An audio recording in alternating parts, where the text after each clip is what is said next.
এই মুহূর্তের সবচাইতে বড় খবর, আপনারা দেখছেন সবুজবঙ্গ নিউজ। দর্শক বন্ধুগণ, মুর্শিদাবাদের সংখ্যালঘু জেলায় 22টি বিধানসভা আসন 2026-এর বিধানসভা ভোটের জনমত সমীক্ষা। কোন দল কয়টি আসন পেতে পারে? বিজেপি, সিপিএম, কংগ্রেস এবং তৃণমূল ও অন্যান্য রাজনৈতিক দলগুলো।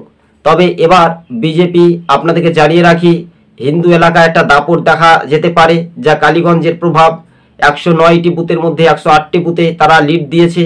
তবে সেক্ষেত্রে মুর্শিদাবাদে 3টি আসন জিততে পারে বিজেপি সম্ভবত, বামেরা 2টি আসন জিততে পারে সম্ভবত, এবং কংগ্রেস জিততে পারে সর্বনিম্নভাবে আমরা দেখে নিচ্ছি সম্ভবত 12টি আসন জিততে পারে সম্ভবত, এবং 5টি আসন জিততে পারে রাজ্যের শাসক দল তৃণমূল।